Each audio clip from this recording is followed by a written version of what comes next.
Hello there, Drew Hanish of Whiskey Lore, and time for some whiskey tasting and a wee bit of education.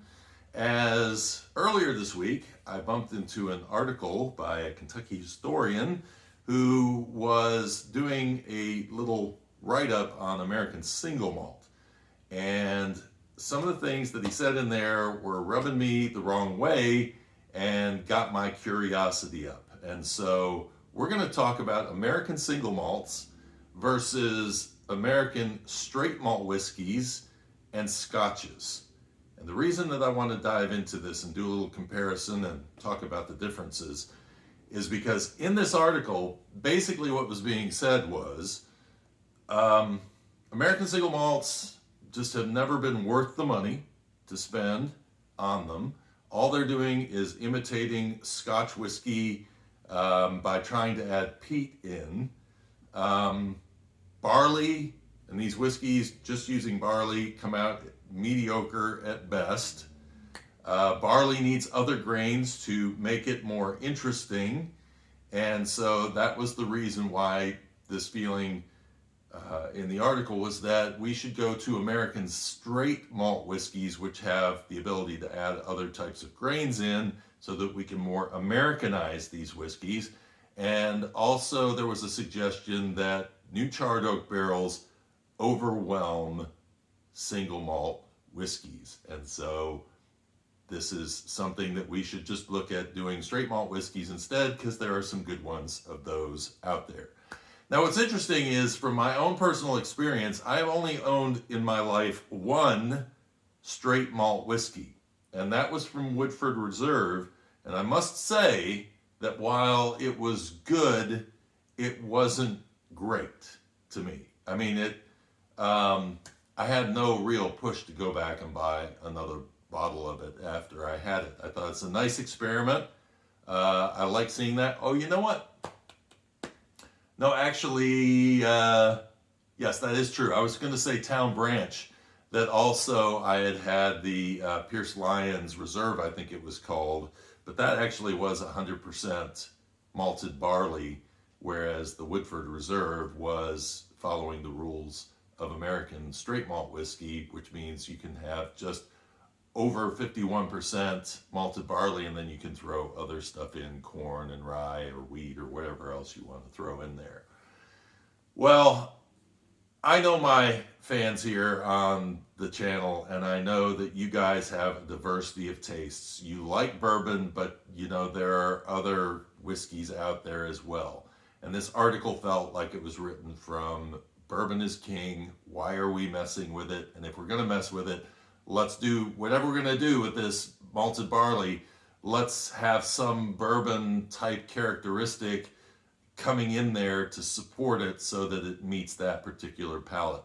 And I will say to you outright that I have no problem with somebody who just likes bourbon and they want to see these things closer to what they enjoy, which is a bourbon flavor.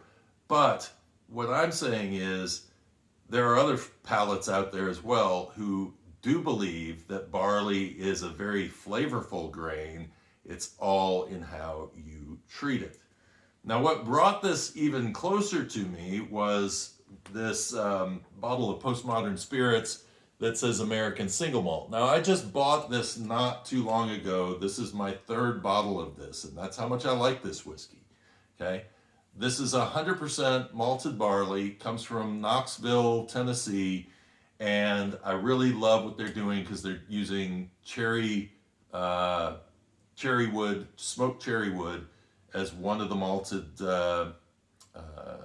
barleys in here, and cherry wood smoked malts. And so, and they're aging it, as I understand it, new charred oak barrels. Okay, so this is also aged in new charred oak barrels. Had to remind myself of that. And so this is doing a lot of the things that that particular historian was not a big fan of. And so I'm going to do a nosing and tasting of that as well. But what's interesting about this whiskey is that if you go to the PostModern distillery now, you will not find this bottle on the shelf. Although the liquid that's in it, a similar product, is on the shelf, but it is now labeled as straight malt whiskey. Yet it is still 100% malted barley. Now, I don't know why they decided to change the naming on it. One of the things that they would be required to do in moving from the American single malt to a straight malt whiskey is they would have to put, if it's younger than 4 years old, it would have to be at least 2 years old, and it would have to say how many years old it was in between there. Whereas with American single malt, there's a definition that is sitting with the TTB right now, but they have not approved it. It's been there for a year and a couple of months, and we still haven't had that definition come through. And so anything I say about American single malts today in terms of definition is the proposed definition, and could potentially change when because they're basically, they stopped taking a year and a half ago, or back in September of 2022, they stopped taking in suggestions on that proposed legislation. So not sure how much things will change, but the rules that I'm going to give you today are based off of what was suggested by Westland, Remy Cointreau, and those organizations coming out of the American Single Malt Association.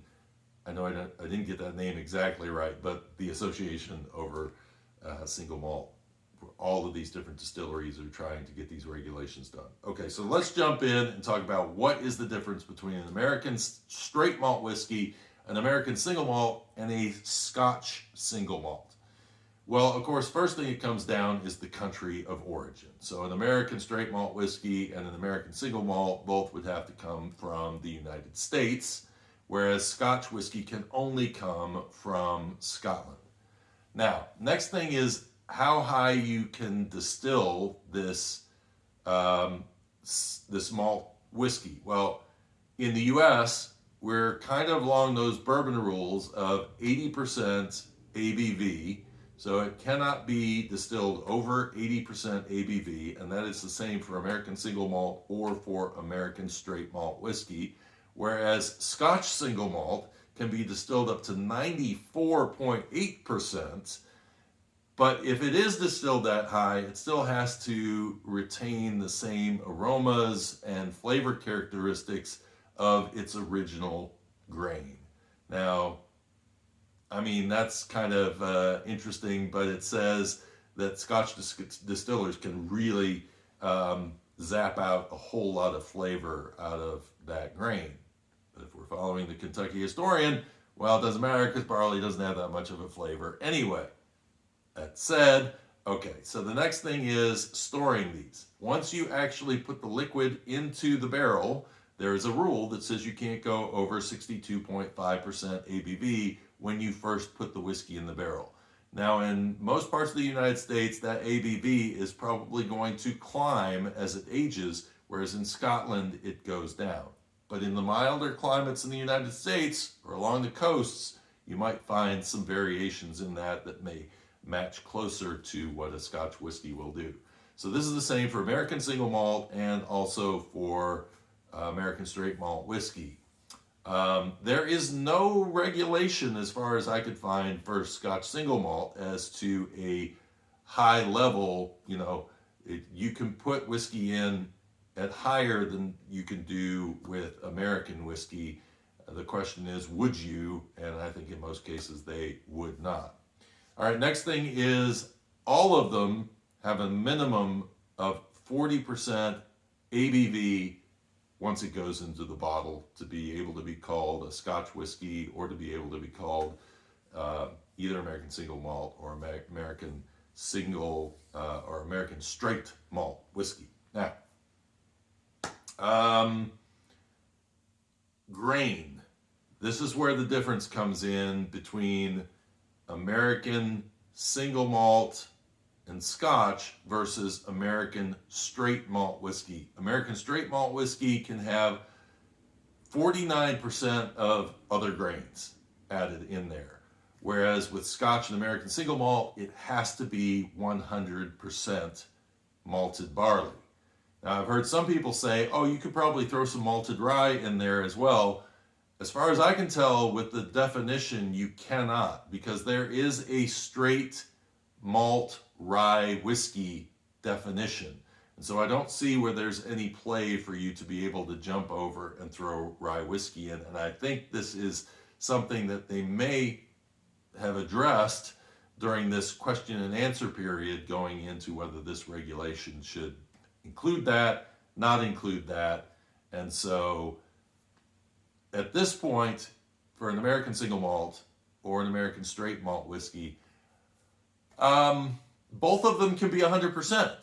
So it's okay to take this bottle, as long as it fits all the other regulations, and to be able to call this a straight malt whiskey, because made in the United States, the distilling and the barreling are the same, and then minimum of 40%. We're good. This is 90 proof, so it's 45%. Made in the United States, great. You got all that sort of stuff down. So you would be okay to swap with those particular things in mind, even at 100%. So if you're going to do the flavoring grains, then this is where we're jumping in and saying, okay, then you have to go with the American straight malt whiskey designation. Now, the other thing about the straight designation, because there is just malt whiskey as a designation, and that would require that you basically put it in an oak container, but it doesn't have to be in there for any length of time other than to say it aged in there for a couple of seconds and it's out. All right, and so that's kind of the standard whiskey rule in American whiskey. So straight, by adding that word straight, we are now forcing it to 2 years. Now, and that's 2 years in a new charred oak barrel. The difference with American single malt is that basically the only thing we're changing here, we don't have to have a new charred oak barrel. It just needs to be in an oak container. That's all it says, oak container, and it cannot be over 700 liters in size, which would be bigger than a sherry puncheon. So, I mean, this would be like 3 times the size of an American bourbon barrel, just about. So that's a pretty darn big barrel to be able to put that in. But that kind of harkens over to the Scotch single malt rules, which also have that 700 liter max on the size of the barrel. Where it's different is that American distillers making American single malt at this point have no age requirement. So you can put it in there as short a period of time as you want to, and you can still call it an American single malt. In Scotland, it has to be in that barrel for at least 3 years.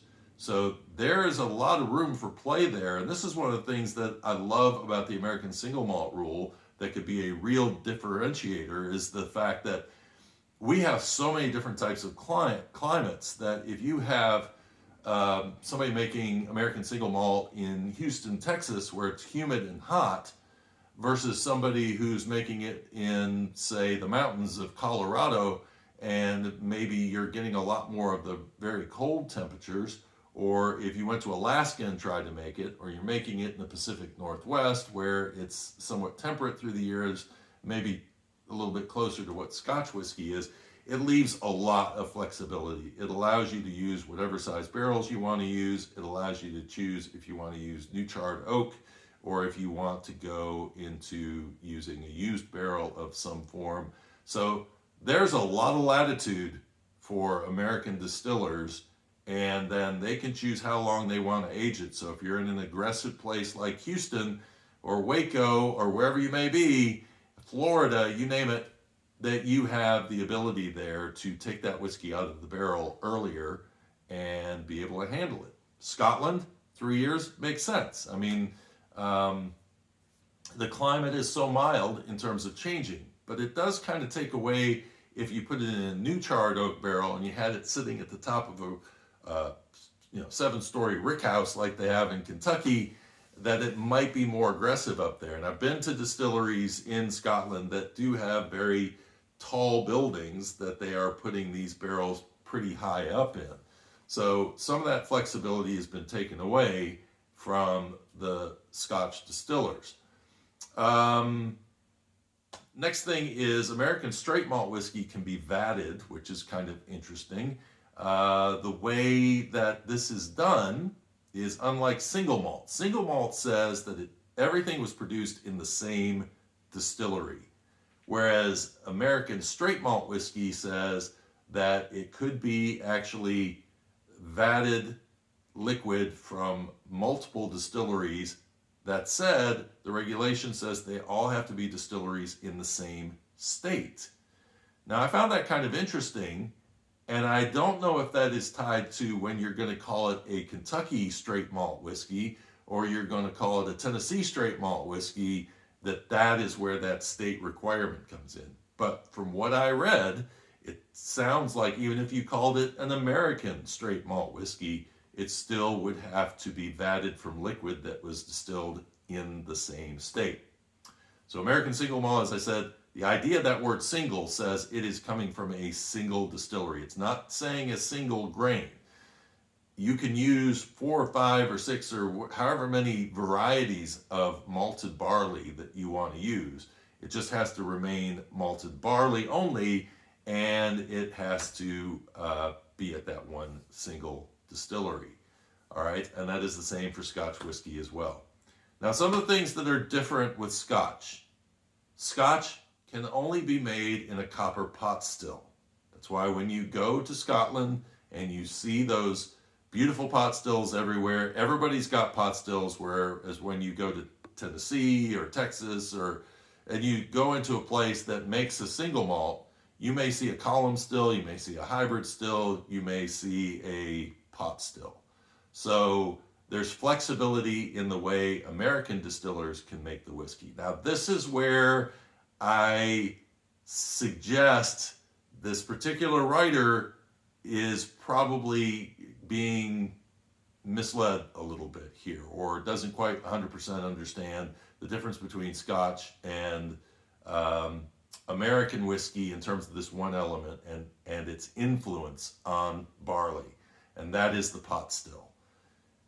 When you have a distillery like Jack Daniel's and they made 100% barley whiskey through a column still, what happens is once it comes out the other end, the column still does not give the ability for reflux and all of those things that help add to the flavor of the whiskey as it's distilling.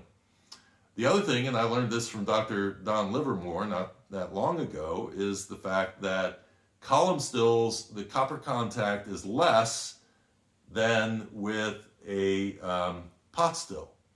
So a column still then is going to require the barrel, a charred barrel, to kind of tame what the sulfites and the headache causing things that you normally would not get if you're doing it in a pot still, because as long as you're running a pot still where it's not getting through the line arm really quickly, to where it's like a short stubby still, it may be more possible for some of those oils to get out of the still and create issues, whereas the taller the still and the more the shape is conducive to knocking that liquid back down into the pot still, the more refined it's getting, the more copper contact it's getting, and so the cleaner the spirit is as it comes out, meaning it doesn't necessarily need as heavy a char a barrel to be able to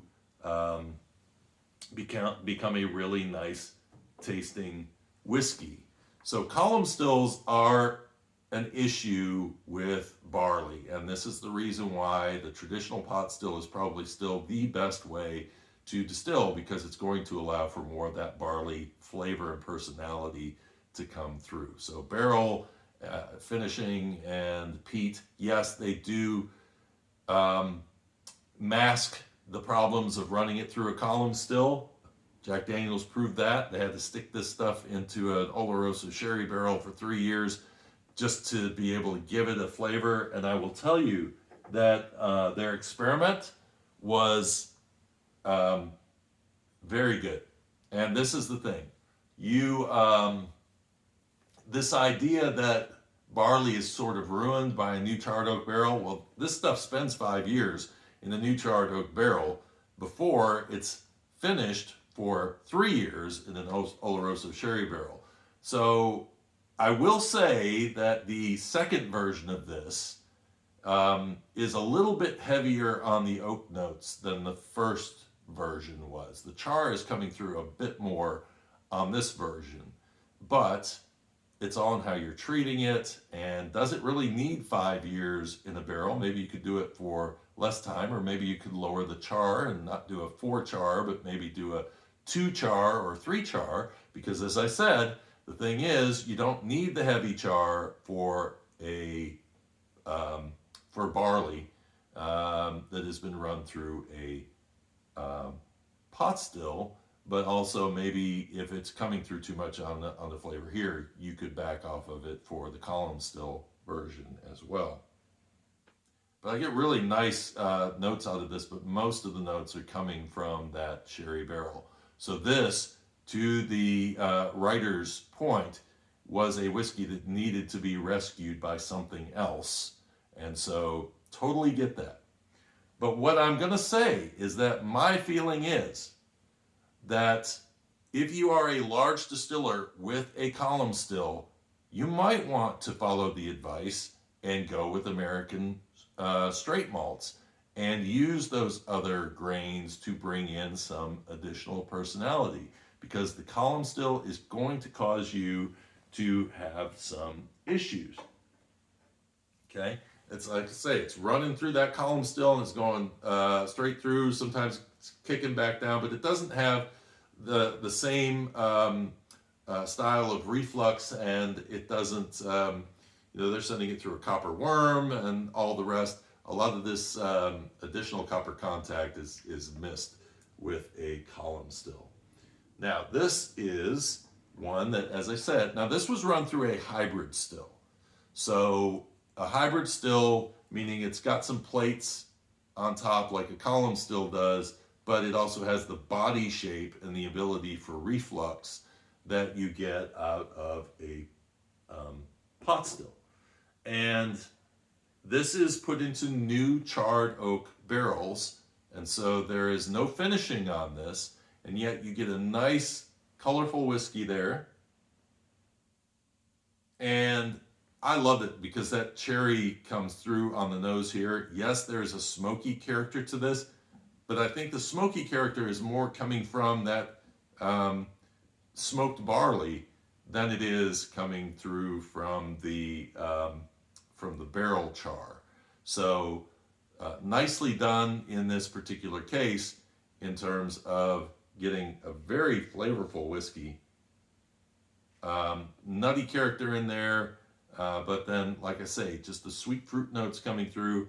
And this is also a whiskey that comes from a brewery.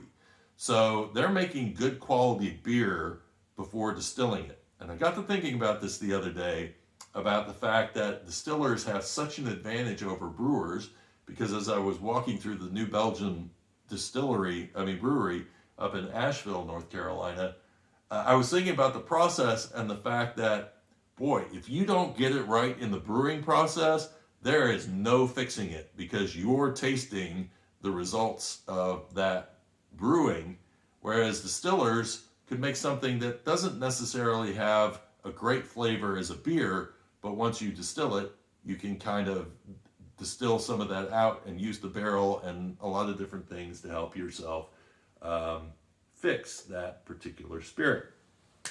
Okay. Something else that the Scots can do that we can't do is add color to our whiskey. So American single malt and straight malt whiskey, neither one can have color added to them, whereas Scotch can have color added to it. Now, I've already talked about the grain types, the climate, and those sorts of things that are going to give you the ability to do something very different in terms of American single malt versus a Scotch whiskey, and same with age and being able to work with age. One of the points that I was about to let the writer go on was this idea that a charred oak barrel can be a little aggressive on a whiskey that is 100% malted barley. But then I thought, wait a second. What about a product like this? This is Deanston's virgin oak. It does not spend its entire life in a virgin oak barrel, and I'll describe what that is here in a moment.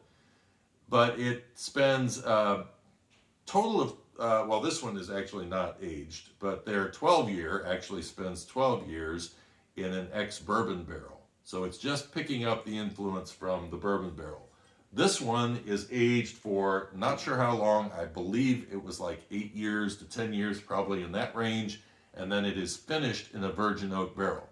Now we hear the words virgin oak and we go, oh, well, they've just taken a barrel, done nothing to it, and stuck this liquid inside of it. Not the case. Deanston uses heavy, charred, and toasted barrels. So what you're getting in Kentucky is what they are doing here for this whiskey. And so they are putting this Scotch whiskey into that barrel that has been said to be too aggressive and coming out with some really nice tasting whiskeys that get the barrel influence, but yet a lot of that barley grain is coming through, and you're getting some, I'm getting some citrus in there and some other notes as well. And this is the thing, is that to me, barley, I say it this way, barley has a flavor profile like this. Rye has a flavor profile like this. Corn has a flavor profile like this. To say that barley has no flavor is to say I am thinking of it from tasting stuff that's been made off of a column still, or it's just not, they're not flavors that meet your palate desires. You know, you're used to drinking very sweet bourbon whiskeys, and then all of a sudden now you're going to be jumping over and tasting something that is going to be more floral, maybe more subtle, maybe more apple and pear and those kind of flavors coming through, and dark fruits, plum, you know, this variety of flavors that you get. There has to be a transition, a different mindset really in approaching those kinds of whiskeys. And if you're just looking for caramel, vanilla, and oak, and you want that nuttiness, and then you're kind of working out from there, Scotch, you kind of have to work in as you're going to try to find all of these different flavors, because they can be very subtle as you go along. And this is not to say that either one is better. Everybody has their own preferences. But I think what frustrated me about the article was it was very dismissive of single malt as a category for the United States. And I will tell you that a world without PostModern, a world without Stranahan's, Westland, Balcones, Virginia, all of these distilleries that are making really, McCarthy's, all these distilleries are making really good expressions, and there is room for more experimentation. We've only started. We haven't really even gotten many of our spirits over 10 years of age yet. Stranahan's last year just finally was getting to their 10th year whiskey. So it's going to be very interesting to watch as this evolves, and I don't think we need to shoot it in the foot. I'm hoping that these American single malt regulations come out very soon, and that they are clear and they allow us the room to be able to be creative, use American ingenuity. And I believe that without resorting to dumping in bourbon ingredients like corn and rye and wheat and other things like that, that we Americans can be creative enough to come up with some amazing American single malts that do not remind people of Scotch whiskey, that don't seem like they're a carbon copy of what Scotch whiskey is. What do you think? I mean, is American single malt a worthy category? What are your favorite American single malts? Put them below. Let's get a list going of some really great American single malts that prove the point that American single malts are worth having, and that this is a category that I think is only going to get better as we get deeper into ages and as we get more players in the market. I hope you enjoyed this and learned something along the way. Hope you have a great weekend. I've got another episode of Whiskey Lore Stories coming up tomorrow for you, so no visuals on those. And in fact, this one is going to be the introduction to me and this whole where did whiskey lore come from is what I'm going to be talking about on tomorrow's episode. And then if you haven't heard the Bottled and Bond episode, that will be coming up soon too, talking about the origins of Bottled and Bond. And until next time, cheers and Slainte.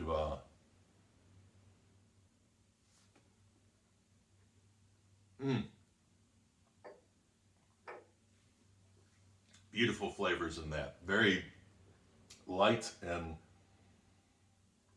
bright fruits.